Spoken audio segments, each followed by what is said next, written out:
नागरिकांनी एकत्रित येऊन साजरा करण्याचा हा सर्वात मोठा सण आहे। ज्या संविधानाने आम्हाला सगळ्यांना समान अधिकार दिला, आपण आपल्या मतदानाच्या माध्यमातून जे काही लोकप्रतिनिधी निवडत असतो तो मतदानाचा अधिकार असेल, त्याच्यात वावरण्यासाठी आपल्याला समता, बंधुता अशा सगळ्या ज्या गोष्टी या संविधानाने दिल्या, या संविधानाची खऱ्या अर्थाने जर अंमलबजावणी झाली असेल याच्या दिवशी झाली आहे। आणि या दिवसाला आपण विशेषत्वाने या ठिकाणी बघितलं पाहिजे।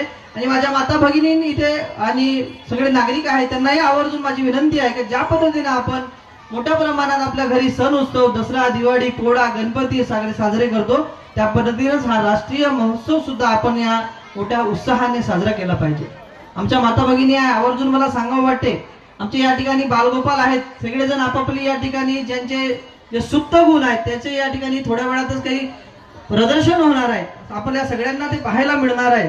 तेव्हा पाहत असताना माझ्या या शाळेच्या आता मॅडमनी सुद्धा, मुख्याध्यापक मॅडमनी सांगितले की माझी शाळा सुंदर शाळामध्ये आपल्या शाळेचा निश्चितच नंबर येईल, नंबरमध्ये शाळा आहेत, आमच्या त्यासाठी त्यांना शुभेच्छाही आहे। पण ज्या पद्धतीने या शाळेमध्ये विद्यार्थ्यांना घडवले जाते, त्या विद्यार्थ्यांना घडवताना सुद्धा शाळेच्या शिक्षकांसोबतच एक पालक म्हणून आपली महत्वाची जबाबदारी आहे। ज्या पद्धतीने मातीच्या गोड्यापासून एक मूर्तिकार मूर्ती तयार करत असतो, तिला वेगवेगळ्या पद्धतीने आकार देत असतो, त्याच पद्धतीने हा आपल्या जे शाळेतील विद्यार्थी आहे, बालगोपाल आहे, ते एक मातीच्या गोड्याप्रमाणे आहे। त्यांना आतापासून तुम्ही ज्या पद्धतीने संस्कार द्याल, ज्या पद्धतीने तुम्ही घडवाल, ज्या पद्धतीने तुम्ही त्यांच्या याच्यात वेगवेगळ्या पद्धतीचं ज्ञान द्याल, त्या पद्धतीने तुमचे विद्यार्थी घडत जातील। म्हणून सगळी जबाबदारी हे फक्त काही शिक्षकांचीच नाही, म्हणजे शाळेत आपण विद्यार्थ्यांना आपल्या पाठवलो आणि त्याच्यानंतर आपली जबाबदारी संपते असं नाही।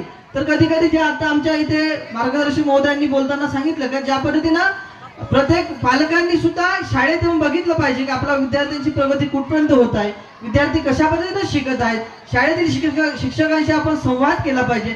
अशा पद्धतीची आपण भूमिका घेऊन जर खऱ्या अर्थाने विद्यार्थी घडवासाठी जर प्रयत्न करत असेल तर येणाऱ्या काळात आज मी या ठिकाणी येऊन बोलत आहोत, तशाच पद्धतीने आपलाही मुलगा या ठिकाणी येऊन एखादी कलाकृती सादर करेल, तोही कुठल्या पद्धतीने मार्गदर्शन करेल। तेव्हा आपल्या सगळ्या माझ्या माता भगिनी आणि सगळ्या ज्येष्ठ नागरिकांना विनंती आहे की विद्यार्थी घडवताना आपण त्या अनुषंगाने प्रयत्न केला पाहिजे।